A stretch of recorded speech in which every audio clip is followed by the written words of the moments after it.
Praise the Lord. Yes, प्रभु का धन्यवाद हो आज के सुंदर से समय के लिए कि हम सब लोग कलीसिया में इकट्ठा है यीशु प्रभु की आराधना करने के लिए, यीशु प्रभु की महिमा करने के लिए। हालेलुया, बोलो प्रभु यीशु मसीह की।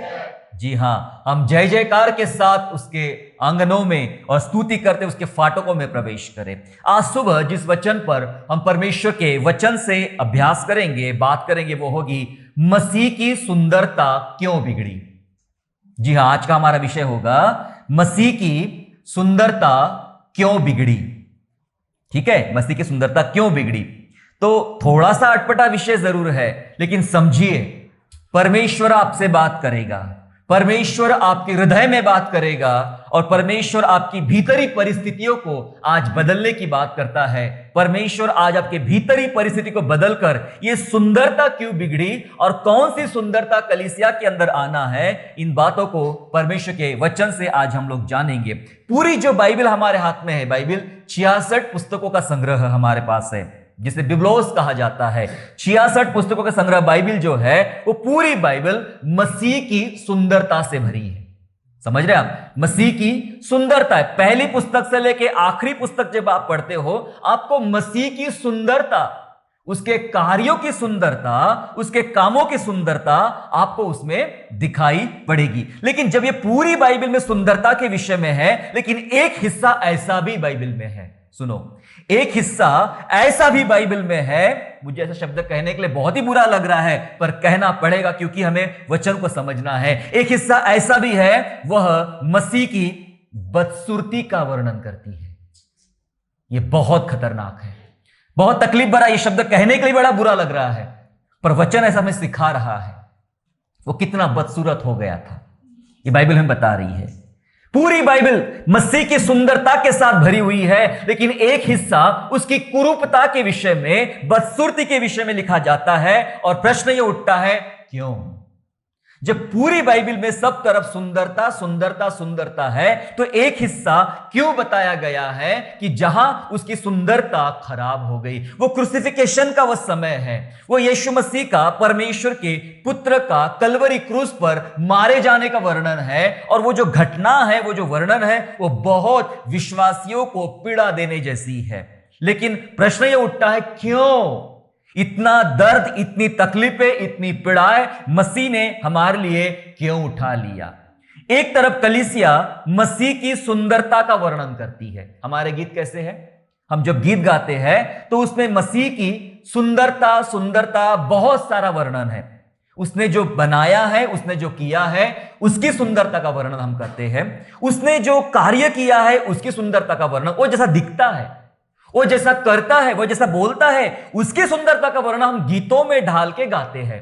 और मैं कहना चाहता हूं, 100 में से 99 गीत ऐसे होंगे जहां मसीह की बहुत ही खूबसूरत, बहुत सुंदरता का वर्णन किया जाता है। कलीसिया मसीह की सुंदरता का बखान करती है, वर्णन करती है, परंतु फिर भी उसमें कुछ है, परंतु उसके बिगड़े हुए चेहरे का महत्व नहीं समझ पा रही है।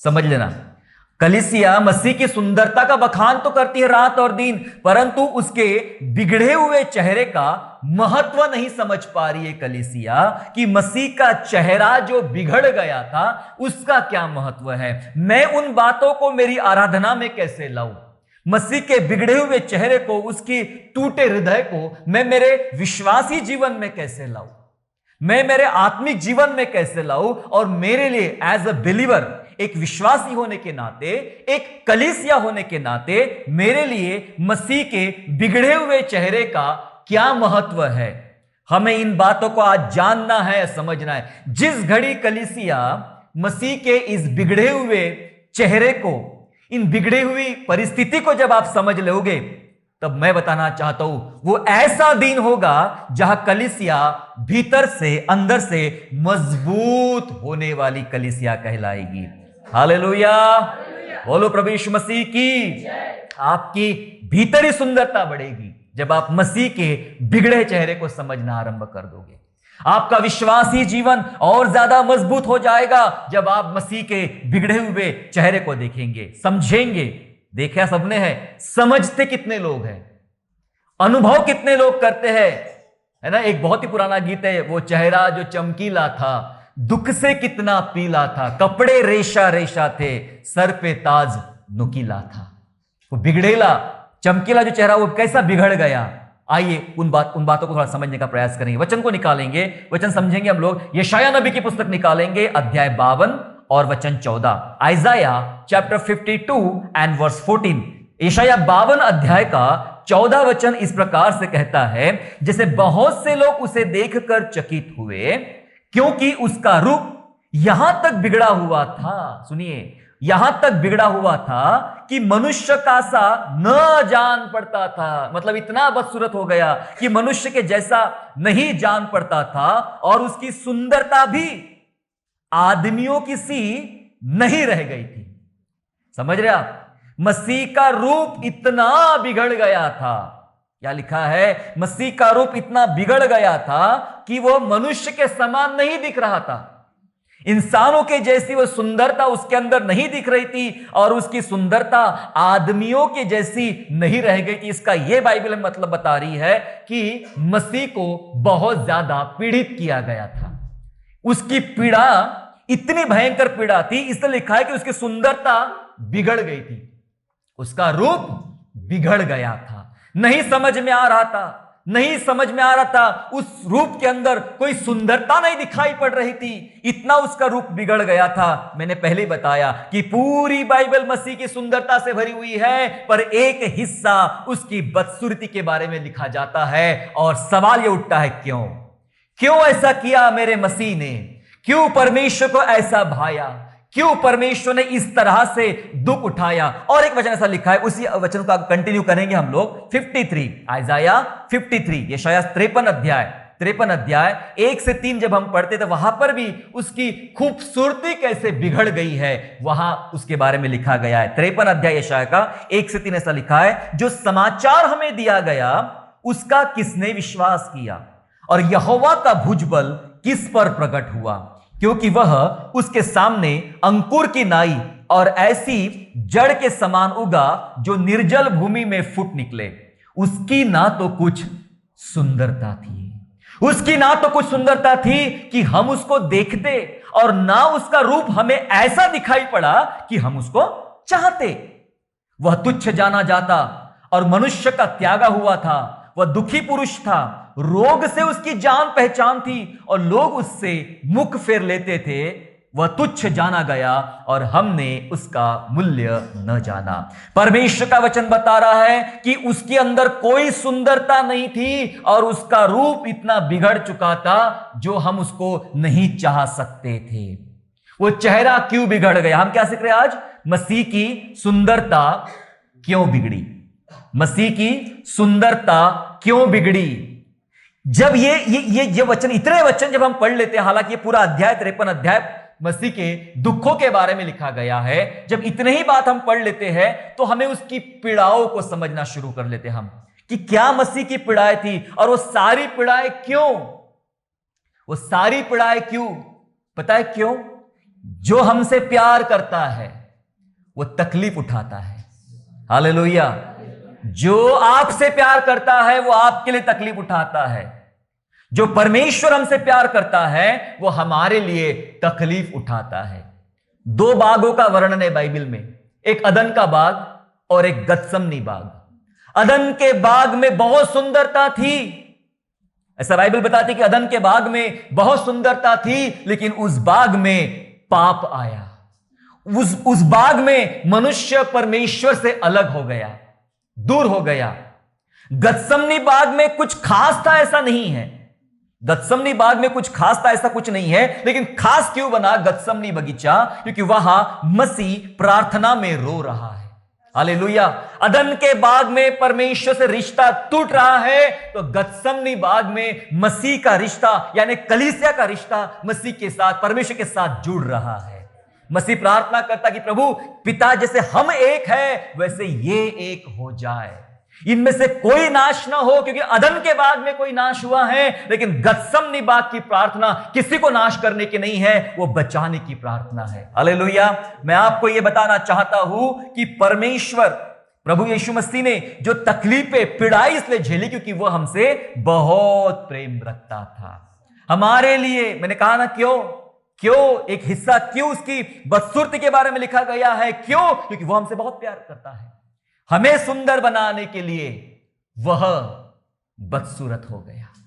क्या लिखा है? उसकी चमक नहीं थी, उसकी सुंदरता नहीं थी, आदमियों के समान नहीं थी, उसके अंदर कोई ऐसी बात नहीं थी कि हम उसको चाहते, है ना? सुंदर व्यक्ति को बहुत चाहते, लेकिन ऐसी मसीह के अंदर कोई सुंदरता नहीं दिखी जिसको हम चाहते। मतलब शारीरिक सुंदरता की बात हो रही है, शारीरिक सुंदरता की बात हो रही है यहां पर, कि हम उसको चाहते। वो सब क्यों मेरे प्यारो? वो हमारे लिए, मेरे लिए और आपके लिए। मसीह की, यहां पर मसीह की शारीरिक सुंदरता खराब हो रही थी। सुनना, मसीह की यहां पर शारीरिक बाहरी सुंदरता खराब हो रही थी, लेकिन भीतरी सुंदरता उभर रही थी। हालेलुया। पता है वो कितना सुंदर हो रहा था? बाहर से जब मर रहा था तो भीतर से सुंदर हो रहा था, क्योंकि पूरा स्वर्ग खड़ा हो गया। हालेलुया। बाइबल सिखाती है पूरा स्वर्ग खड़ा हो गया सिर्फ यह देखने के लिए कि अब परमेश्वर का पुत्र मनुष्य का पुत्र बनकर क्या करने वाला है, जब वो अपना प्राण देने जा रहा है।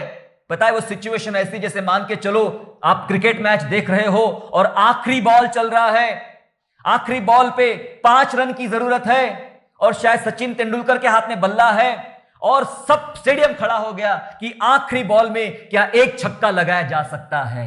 सबके हृदय तैयार हो गए। अरे वो तो एक साधारण खेल है, सामान्य खेल है, उसमें हार जीत चलती रहती है, वो इतना मजेदार नहीं है, वो इतना प्रभावशाली नहीं है। स्टेडियम में बैठे लोग भी खड़े हो जाते हैं, अपने घरों में टीवी पर देखने वाले लोग भी खड़े हो जाते हैं। यहां परमेश्वर का पुत्र कुछ करने वाला है। हालेलुया। उसको देखने के लिए मुझे नहीं पता कितने लोग खड़े थे वो टाइम पे, लेकिन पूरा स्वर्ग खड़ा हो गया, पूरे स्वर्गदूत खड़े हो गए। वो देखना चाह रहे थे अब क्या होने वाला है। पिता सिंहासन से खड़ा हो गया, क्योंकि उसका हृदय अब पूरी तरह से बेधने वाला है। वो तैयार हो गया, खड़ा हो गया, क्योंकि उसका एक लौता पुत्र कलवरी क्रूस पर अपना प्राण देने जा रहा था। क्योंकि ये उसकी सुंदरता निखर रही थी कि उसने वो आज्ञा को पूर्ण किया जो आज्ञा पालन करने के लिए वो धरती पर मनुष्य का पुत्र बनकर भेजा गया था। ये उसकी सुंदरता थी, उसकी आज्ञाकारिता, मसीह की पिता के प्रति आज्ञाकारिता, वो उसकी सुंदरता बढ़ा रही थी। हालेलुया। मैंने पहले कहा बाहरी चेहरा, बाहरी शरीर, है ना, पूरा शरीर छलनी हो गया था।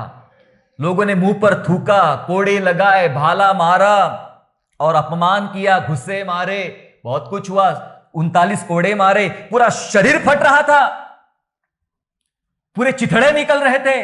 लेकिन भीतरी सुंदरता की वजह से पूरा स्वर्ग प्रफुल्लित था कि परमेश्वर का पुत्र परमेश्वर की आज्ञा का पालन कर रहा है। हालेलुया।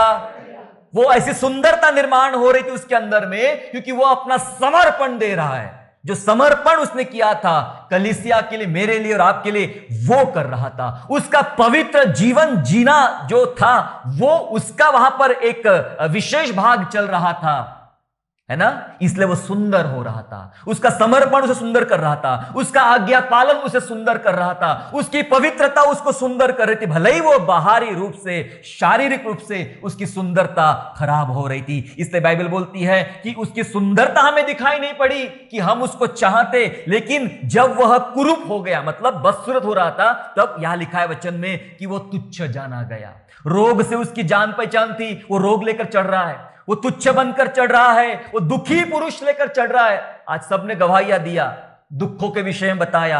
आपके लाइफ में दुख चल रहे हैं, आपको लगता है मुझे ही दुखों के बारे में बहुत जानकारी है। बाइबल सिखा रही है परमेश्वर का पुत्र दुखों को जानता था। हालेलुया। लिखा है दुखों को जानता था और लोग उससे नफरत करते थे, मुख फेर लेते थे। उसने कई प्रकार के इंसल्ट और अपमान को महसूस किया था। ये सब बातें लेकर वो क्रूस पे चढ़ा, हमारे पाप लेकर क्रूस पे चढ़ा, और वो पापों के कारण वो सुंदरता खराब हो रही थी। पता है पाप सुंदरता खराब करता है, पता है पाप सुंदरता खराब करता है, और वो पापों की वजह से वो बेधा गया, लेकिन भीतरी रूप से सुंदर हो रहा। हमारे कलीसिया के लिए, हम सब के लिए, परमेश्वर के राज्य के लिए मसीह सबसे सुंदर है और उससे सुंदर आज कुछ भी नहीं है। हालेलुया। लेकिन क्या कलीसिया उसके बिगड़े हुए चेहरे का महत्व समझ पा रही है? मसीह की सुंदरता क्यों बिगड़ी? क्यों बिगड़ी? पता है, उसकी बदसूरती, मसीह की बदसूरती किसी की खूबसूरती को निखार रही थी। हालेलुया। आप और मैं सुंदर बन जाए, इसलिए मसीह की बदसूरती चल रही थी ताकि वो आपको सुंदर बना डाले। आप बहुत सुंदर है, कहो मैं सुंदर हूं। नहीं, जोर से बोलो, अपने बारे में बोलना है ना, मैं सुंदर हूं। यस। आप पता आप क्यों सुंदर है? क्योंकि मसीह आपकी खूबसूरती को निखार रहा है ना, निखार रहा है, क्योंकि वो पहले बदसूरत बन रहा है ताकि आप खूबसूरत हो जाए। मैं एक कुम्हार के पास गया, मेरा पुराना घर जो था वो कुम्हार के घर के पड़ोस में था, तो उस कुम्हार को मैं हमेशा देखता था। उस कुम्हार के कपड़े गंदे होते थे, वो जो कपड़े पहनता था पूरे मिट्टी से भरे हुए उसके कपड़े होते थे, गीले होते थे और मिट्टी से भरे होते थे। उसके हाथ यहां तक पूरे मिट्टी से भरे हुए थे। उसके बालों के ऊपर भी मिट्टी होती थी, कभी गाल पे, कभी यहां वहां मिट्टी थी और सब तरफ मिट्टी फैली होती थी। वो इतना गंदा होता था कि कोई उसके पड़ोस में बैठ के चाय पीना भी पसंद नहीं करेगा। वो सब तरफ से मिट्टी से भरा हुआ है, लेकिन जो वो बना रहा था वो बहुत खूबसूरत था। जो चाक के ऊपर जो बर्तन बना रहा था वो बहुत खूबसूरत था।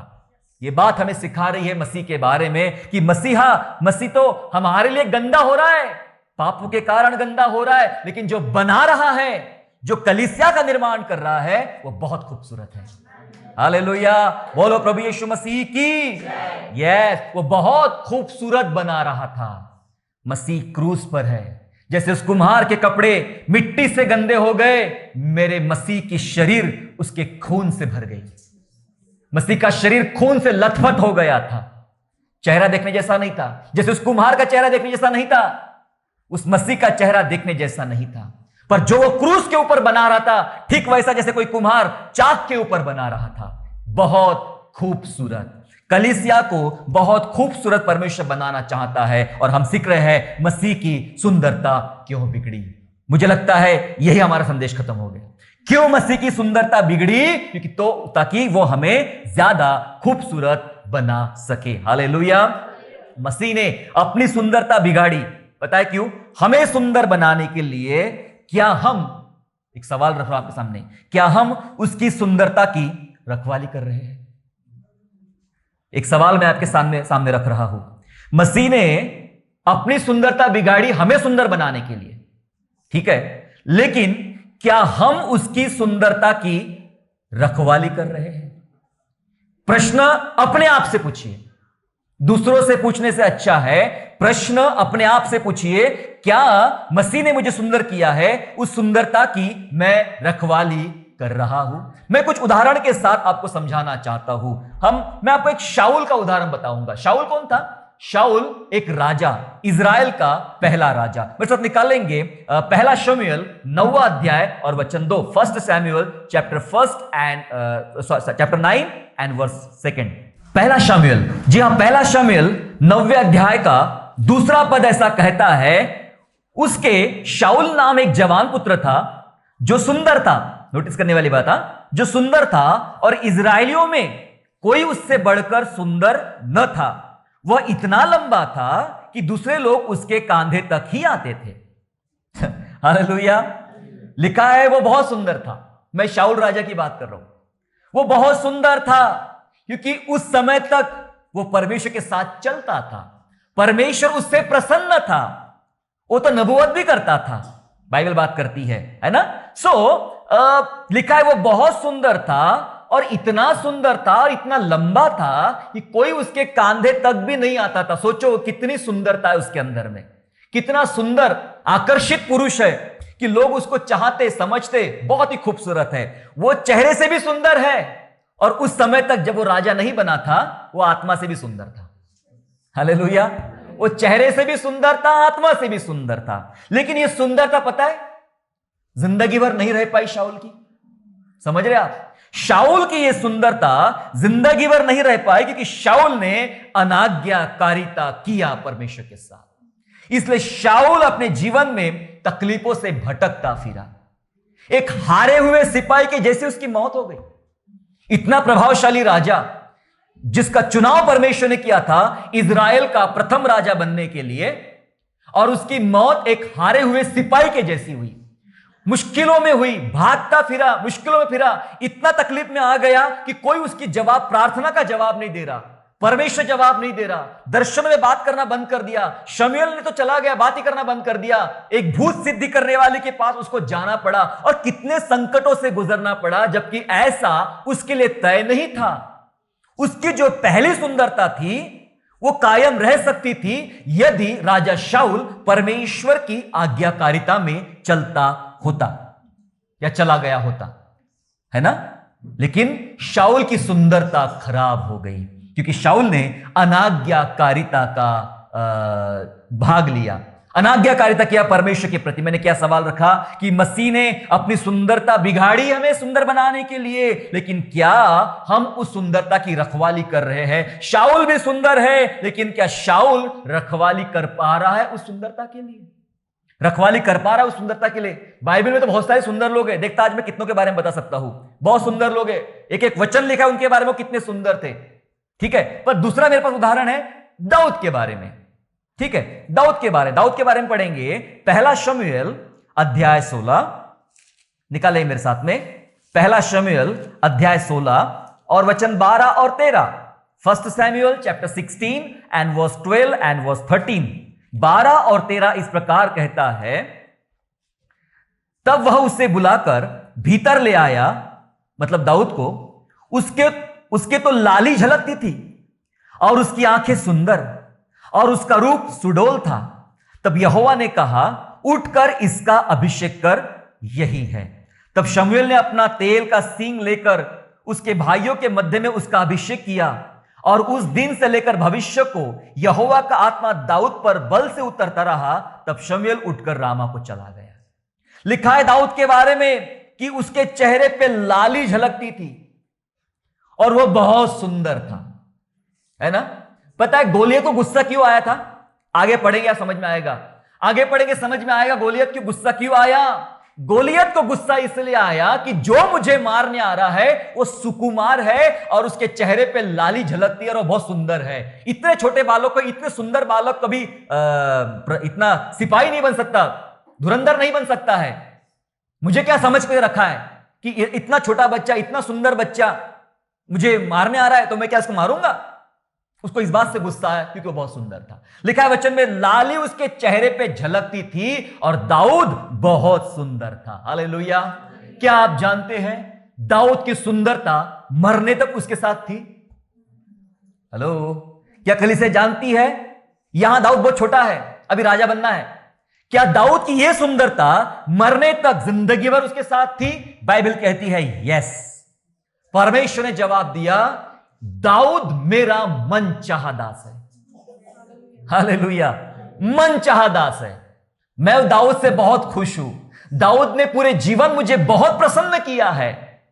दाऊद ने पूरे जीवन मुझे बहुत प्रसन्न किया है। वो भला जीवन जिया। यस, परमेश्वर के प्रति दाऊद की भक्ति, परमेश्वर के प्रति दाऊद की भक्ति थी, और उस भक्ति की वजह से दाऊद सुंदर बनता गया। हालांकि दाऊद के जीवन में भी बहुत कठिनाई आई, उसे भी कई जगह भागना पड़ा, पर उसके भागने में भी परमेश्वर की सामर्थ थी, परमेश्वर साथ था। वो जिन गुफाओं में रहता था, उन गुफाओं का अपना एक रहस्य है, कभी हम बात करेंगे। वो आशीषित हुआ, वो जहां गया वहां आशीषित हुआ, जिस लड़ाई पे गया वो जीत कर आया, आशीषित हुआ। परमेश्वर ने उसको बहुत सारी उत्तम से उत्तम चीजों से, उत्तम से उत्तम दानों से परमेश्वर ने दाऊद को भरा। मरने के आखिरी क्षण तक वो सुंदरता, वो वैभव, वो ऐश्वर्य, वो सामर्थ, वो अच्छाई दाऊद के अंदर थी। हालेलुया, क्योंकि परमेश्वर के प्रति उसकी भक्ति थी। सुंदरता को वो कायम रख पाया, क्योंकि मसीह ने अपनी सुंदरता बिगाड़ी हमें सुंदर बनाने के लिए। मैंने सवाल रखा, क्या हम उसकी सुंदरता की रखवाली कर रहे हैं?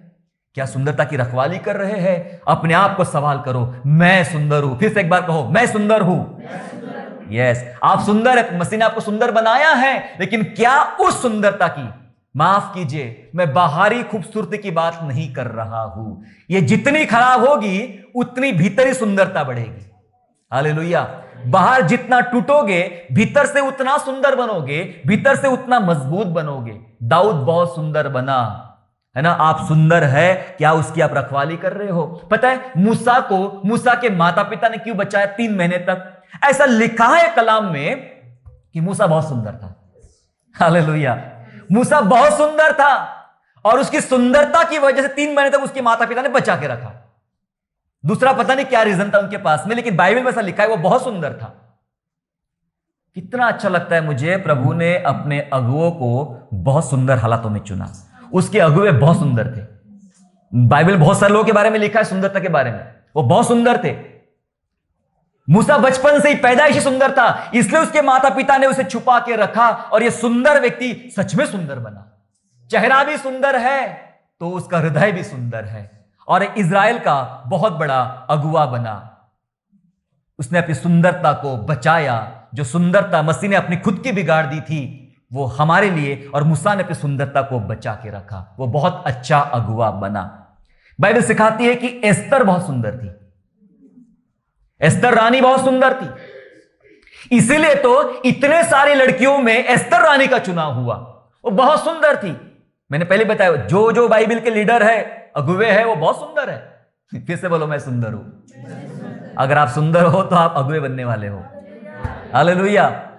रानी एस्तर बहुत सुंदर थी और पता है उसकी सुंदरता की वजह से राजा कायल था, और उसकी सुंदरता की वजह से उसने जो हिम्मत किया, और उस हिम्मत की वजह से इजरायली यहूदी सारे 126 प्रांत में रहते थे, वो सब के सब बचा लिए गए एक सुंदर स्त्री की वजह से, क्योंकि वो एक सुंदर भी थी बाहर से भी और भीतर से भी।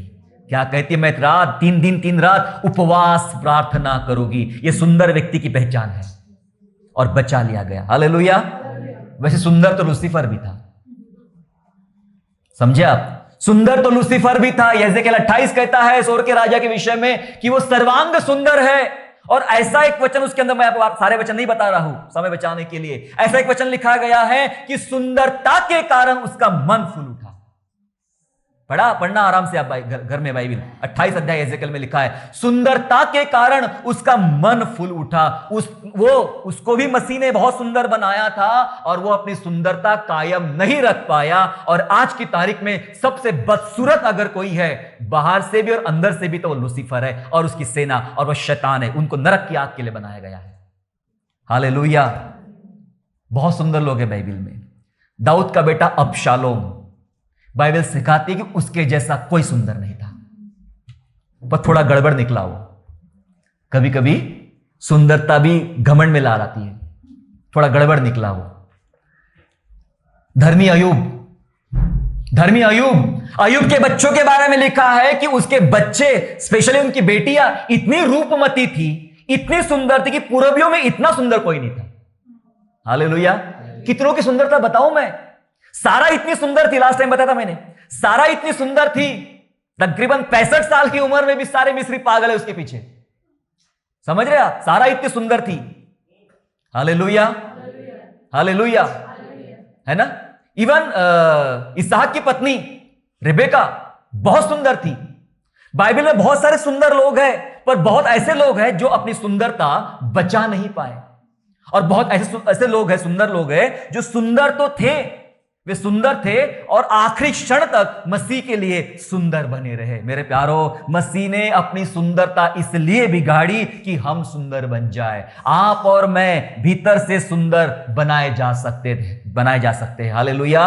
और नॉट ओनली भीतर से, अगर सच में आप प्रभु की आज्ञा पे चलते हो तो मैं बता दूं, आपके जितना खूबसूरत कोई नहीं होगा, बाहर से भी और भीतर से भी।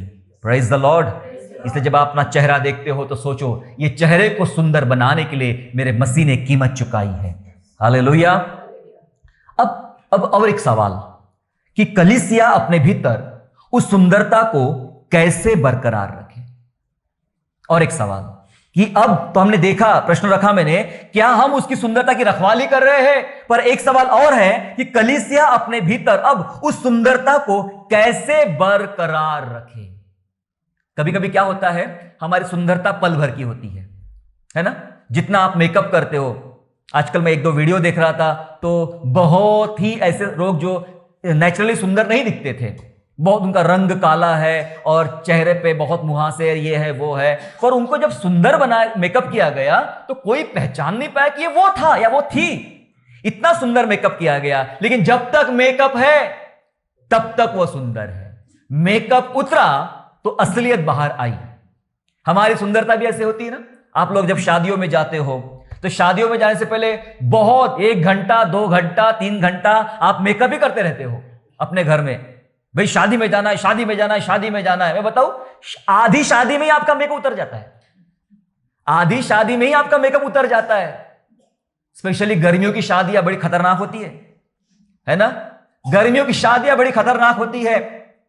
एक स्त्री को मैंने देखा, मुझे लगा बहन जी आप खून पीकर आए हो, तो पता चला नहीं, गर्मी इतनी है कि लिपस्टिक यहां से निकल गई, नीचे बह रही थी, मतलब खून बह रहा था जैसे। तो सुंदरता बिगड़ गई, समझ रहे आप। तो गर्मी क्या कर, 3-3 घंटा बैठ के खूबसूरती बनाई, सुंदरता किया, अच्छी बात है, सुंदर लोग तो अच्छे होना चाहिए, पर ये गर्मी मेकअप इतना खराब कर देती है कि सुंदरता बरकरार नहीं रहती है। जब आप घर लौटते हो वापस अपना चेहरा देखना। 3 घंटा आपने बैठ के जिसके लिए मेकअप किया था, लौट कर अरे ये सब पूरा खराब हो गया, पूरा गंदा हो गया, तो आप खुद अपने आप पे गुस्सा करना शुरू करते हो, क्योंकि ये बरकरार रखने वाली सुंदरता नहीं है। लेकिन जो सुंदरता मसीह कलीसिया को देता है, उस सुंदरता को हम सचमुच बरकरार रख सकते हैं। हालेलुया। तो कैसे बरकरार रखे, मैं बताऊं एक बात, कलीसिया की सुंदरता पता किस चीज में है? कोई बता पाएगा? कलीसिया की सुंदरता क्रूस उठाने में है।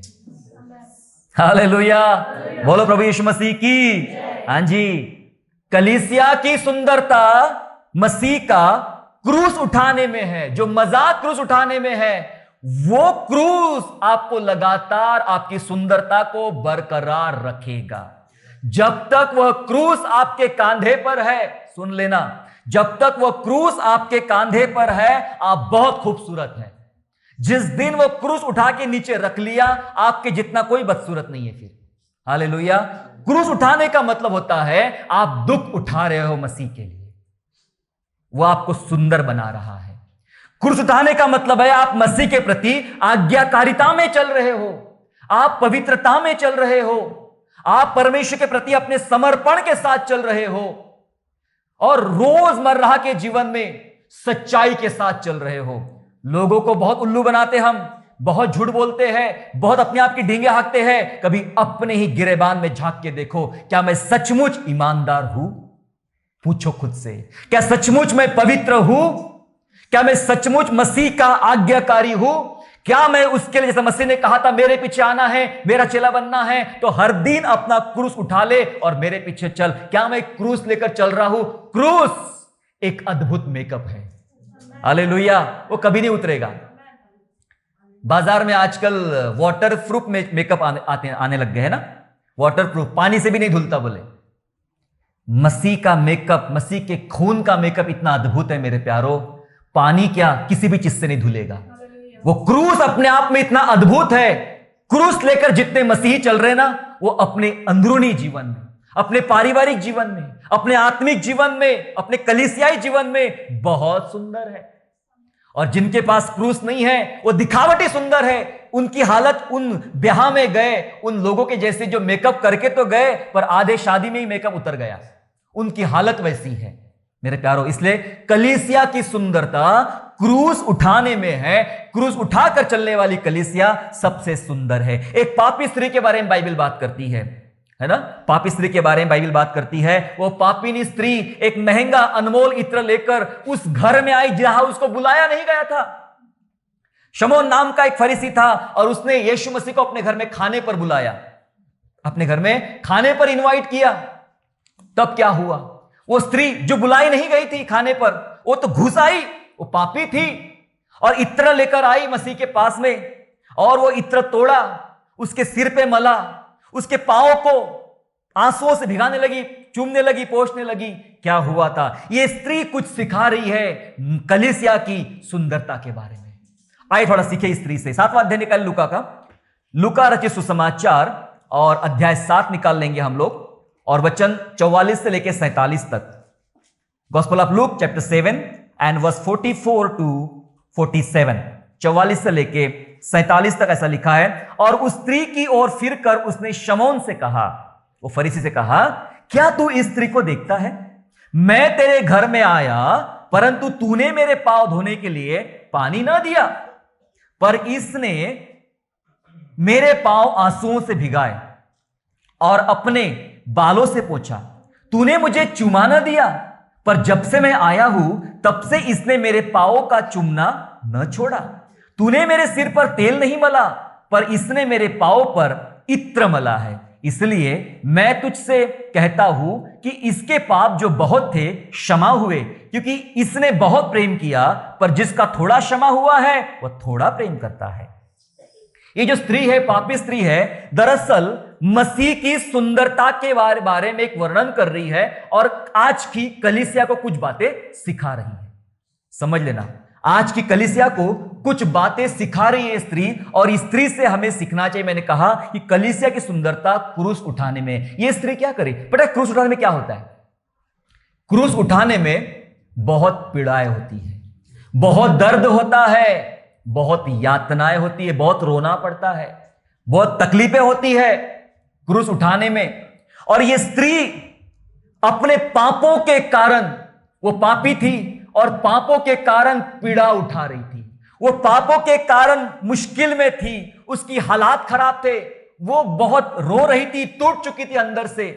ऐसी अवस्था में मसीह के पास आई और उसने जो किया वो अद्भुत है। लिखा है कि उसने पांवों को आंसुओं से भिगाया और अपने बालों से पोंछने लगी।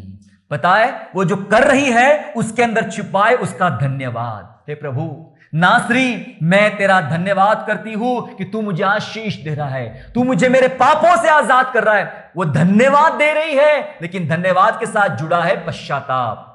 वो पश्चाताप भी कर रही है कि प्रभु मैं तो पापी हूं, इसलिए आंखों से रो रही है और पांवों को पोंछ रही है, और वो भी बालों से पोंछ रही है। वो सिखा रही है कि मैं पापी हूं और मेरी जगह प्रभु तेरे कदमों के पास है। मेरी सेवा यह है कि अपने बालों से तेरे पांव पोंछती रहूं। क्या कलीसिया ये सोचती है? ये स्त्री बहुत खूबसूरत है बाइबल में। फिर इसके बारे में प्रभु ने बहुत खूबसूरती से बात किया। आगे मैं बताना चाहता हूं कि कलीसिया की जगह यीशु के कदमों में है। जो कलीसिया यीशु के कदमों में बैठती है वो कलीसिया स्वर्गराज में यीशु के गोद में बैठेगी। हालेलुया। आज धरती पर कलीसिया को यीशु के चरणों में बैठना है, पहुंच रही है। फिर लिखा है तूने मुझे चूमा नहीं दिया, क्योंकि जब किसी का स्वागत किया जाता था तो उसे चूमना पड़ता था, चूम कर उसका स्वागत किया जाता था। पर यह स्त्री जब से आई है इसने मेरे पांवों को चूमना नहीं छोड़ा।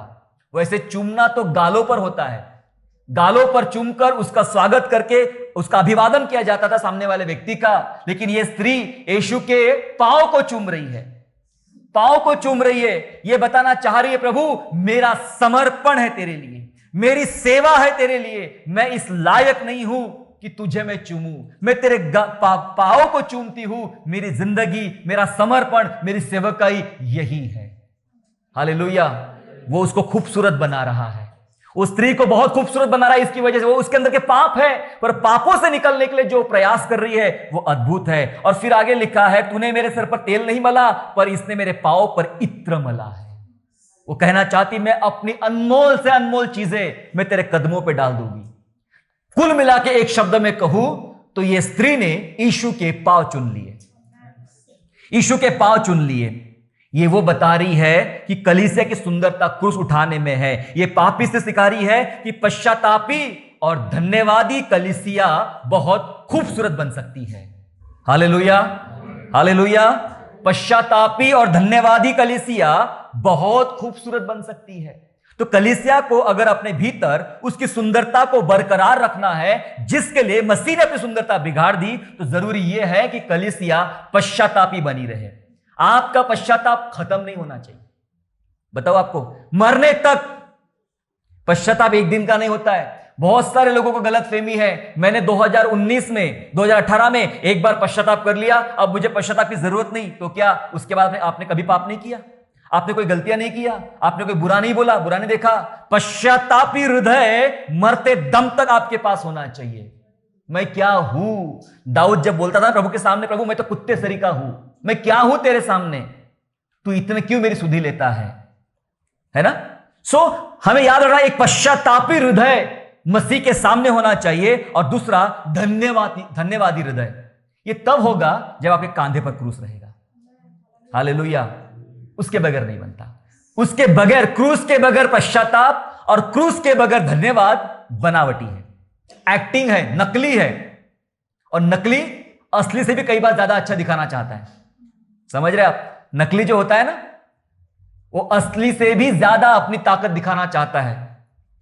मैं पहले इसके बारे में कह चुका हूं, फिल्मों में हीरो हीरोइन नकली एक्टिंग करते हैं, पर उसकी एक्टिंग इतनी जोरदार होती है कि लोग ऐसा लगता है उनको कि ये सच में रो रहा है, और वो भी लोग रोना शुरू कर देते हैं। नकली असली से भी ज्यादा महान दिखाने का प्रयास करती है। लेकिन कलीसिया के कांधे पर जब तक क्रूस है, तब तक कलीसिया पश्चातापी धन्यवादी रहेगी। लेकिन क्रूस हट गया तब भी करेगी कलीसिया, लेकिन वो सब बनावटी रहेगा। बचाए मेरे प्यारों, ये सुंदरता, शैतान इस सुंदरता को खराब करना चाहता है। पता क्या होता है? जो मैंने एक व्यक्ति के बारे में पढ़ रहा था, तो वह उसका किसी स्कूल से उसके साथ में बुरा व्यवहार हुआ था। सब लोग उसको बुरा बोलते थे, सब लोग उसको खराब है, ये तो बहुत गंदा दिखता है, ये ऐसा है, वैसा ऐसा करते थे। जब वो बड़ा हुआ तो ये जो भावना थी उसके अंदर, घृणा वाली भावना, ये इतनी भर गई कि उसने अंत में हर सुंदर व्यक्ति को कुरूप करने का फैसला ले लिया। तो वो क्या करता था, जहां कोई कहीं सुंदर दिख जाए तो उसके साथ बुरा व्यवहार करेगा, उसके चेहरे पे एसिड डाल देगा, उसको जला देगा, उसको बुरा कर देगा। तो ये साइको टाइप का किलर बन चुका था, साइको किलर बन चुका था। वो इस प्रकार से काम करने लग गया क्योंकि उसके अंदर शैतान ने कुछ ऐसी बातें डाल दी, सबने तुझे बुरा बोला है, सबने तुझे खराब बोला है, और तेरे सामने कोई भी अच्छा नहीं दिखना चाहिए, सबको खराब कर डाल।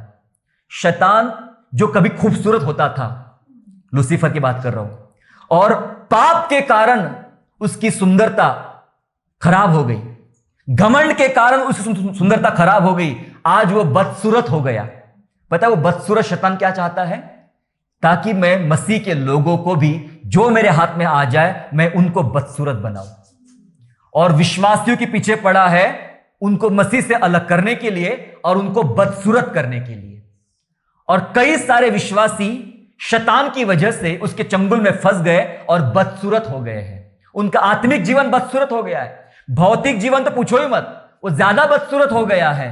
कभी उस वेदी के सामने खड़े होते थे, आज नरक में भी उनको मुश्किल से ये किया जा रहा है, नरकीय जीवन जी रहे हैं मेरे प्यारों।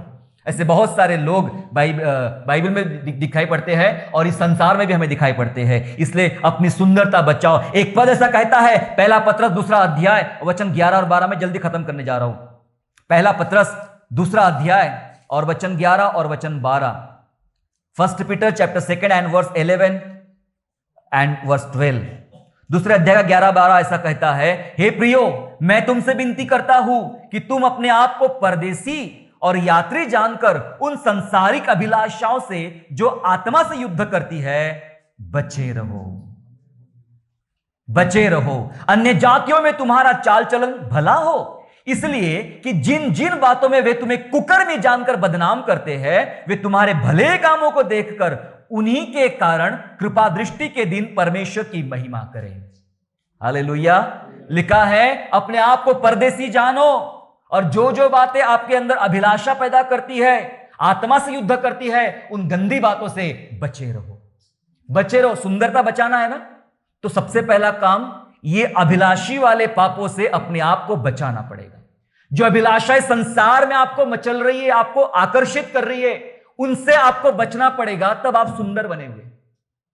बचो, सुंदरता को बचाओ मेरे प्यारो। जो मसीह ने आपको सुंदर बनाया है, सुंदरता को बचाओ। और 12 वचन बोलता है कि अन्य जातियों में तुम्हारा चाल चलन बहुत अच्छा होना चाहिए, क्योंकि वो जिन बातों में तुम्हें बदनाम करते हैं, मतलब जहां तुम पर दोष लगाते हैं, उन्हीं बातों में आपको सुधरना है। समझ वही लिखा है, जिन बातों में तुम्हें कुकर्मी जानकर बदनाम करते हैं, वे तुम्हारे भले कामों को देखकर प्रभु की महिमा करें। जिन बातों में, हम किन बातों में बदनाम हैं? हमारे मसीह लोग किन बातों में बदनाम हैं? कई सारे लोग पीने में बदनाम है, और लोगों को शायद यही पता है कि मसीह बनने से पीना पड़ता है। तो बहुत सारे पीने वाले लोग हैं, बहुत सारे झगड़ा करने वाले लोग हैं, बहुत सारे उल्टे पुल्टे काम करने वाले लोग हैं। जहां हमें बदनाम करते हैं, आओ वहां हम सुधर जाएं, वहां अपनी खूबसूरती लाएं, और लोग, ताकि लोग परमेश्वर की महिमा करना आरंभ कर दे। अपनी सुंदरता को बचाओ, जो सुंदरता प्रभु ने आपको दिया है। शाऊल नहीं बचा पाया, लूसीफर नहीं बचा पाया, लेकिन दाऊद तो बचा पाया, मूसा तो बचा पाया, एस्तर तो बचा पाई, तो आप भी बचा सकते हो। कई बार हम निगेटिव उदाहरणों के साथ चलते, वो तो इतना बड़ा दास था, वो तो उसने ऐसा कर लिया, तो मैं तो छोटा हूं। कई बार निगेटिव उदाहरणों को अपना सपोर्ट बना, ढाल बनाते मेरे प्यारों, लेकिन बाइबल में कुछ सकारात्मक उदाहरण भी तो है। हालेलुया। आओ उनका साथ थामे, उनको पकड़े। कलीसिया की सुंदरता दरअसल मसीह की सुंदरता को अंतिम दिनों में बढ़ा सकती है। हालेलुया। कलीसिया की सुंदरता मसीह की सुंदरता को अंतिम दिनों में बढ़ा सकती है। सुनो, अभी चक्र उल्टा घूमने वाला है। अभी तक मसीह कलीसिया को सुंदर कर रहा, उसके लिए उसने अपनी सुंदरता बिगाड़ डाली। अब बारी कलीसिया की है, अब बारी कलीसिया की है कि कलीसिया की वजह से मसीह की सुंदरता और बढ़ जाए पूरे संसार में। हालेलुया। क्या आप चाहते हो ऐसा कि आपके कारण हमारे प्रभु यीशु मसीह की लोग तारीफ करें, मसीह के कामों की सुंदरता बढ़ जाए? तो क्या करना पड़ेगा? कलीसिया को क्या करना पड़ेगा अपनी सुंदरता को बचाकर, ताकि मसीह की सुंदरता बढ़ा सके? मेरे साथ पढ़ेंगे, इफिसियों की पत्री में चले, इफिसियों की पत्री में चलेंगे, अध्याय 5 निकाल लेंगे।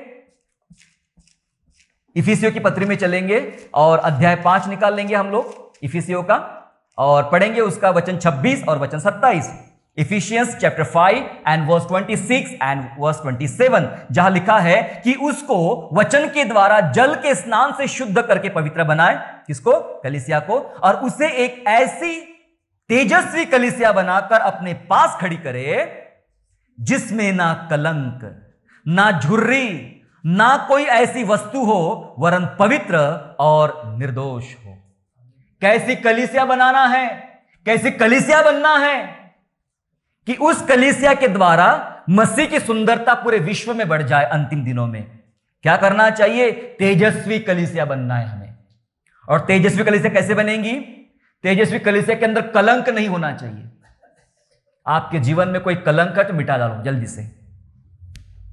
परमेश्वर कलंक मिटाना चाहता है। सामरी स्त्री से वो कहता, तेरे 5 पति हो चुके, जो अभी है ना वो भी तेरा नहीं है।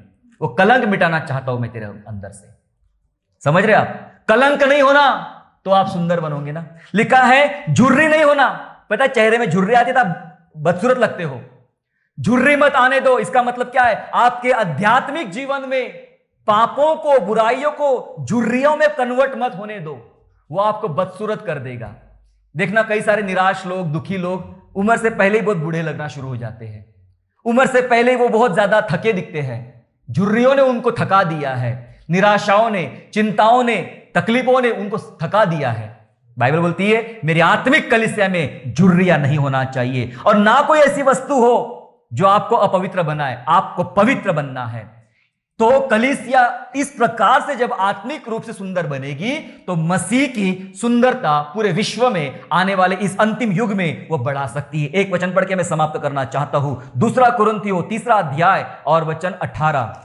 2 कुरिन्थियों 3 अध्याय और वचन 18। 2 Corinthians chapter 3 and verse 18। Chapter 3 and verse 18। 3 अध्याय का 18 वचन बोलता है, परंतु जब सबके उघाड़े चेहरे से प्रभु का प्रताप इस प्रकार प्रकट होता है, जिस प्रकार दर्पण में, तो प्रभु के द्वारा जो आत्मा है, हम उसी तेजस्वी रूप में अंश अंश करके बदलते जाते हैं। हालेलुया। जी हां, वचन कह रहा है हम प्रभु में जो तेजस्वी है, हम उसी तेजस्वी रूप में, मतलब प्रभु के रूप में अंश अंश करके, मतलब एक एक बूंद, धीरे धीरे हम बदलते चले जाते हैं। मसीह के द्वारा हमें बदलना है। मैं ये नहीं कह रहा आपको कि आज के आज आप 100% बदल जाओ, ठीक है? मैं ये नहीं कह रहा। मैं ये कह रहा चलो आज से एक शुरुआत करो। एक एक तकलीफों में, एक एक प्रॉब्लम में, एक एक जगह में आपको बदलना शुरू करना है अपने आप को। शायद 2 महीने लग जाएंगे, 2 साल भी लग सकते हैं, 20 साल भी लग सकते हैं, पर अंश अंश करके बदलना है। एक समय ऐसा आएगा कि आप पूर्णतया बदल चुके होंगे। हालेलुया। और हमें मसीह में बदलना है, और जब आप ऐसा बदलोगे तो आपके चेहरे पे मसीह का चेहरा दिखेगा। मैं लास्ट संडे कहा था कि अबीमेलेक ने इसहाक को देखकर बोला कि हमने सचमुच देख लिया है, परमेश्वर यहोवा तेरे साथ रहता है, तेरे भीतर रहता है, हमको उसका दर्शन हुआ है। हालेलुया। सो मसीह की सुंदरता में आप प्रतिदिन बदलने का प्रयास करें, आप पूर्ण रूप से बदल जाएंगे। हालेलुया।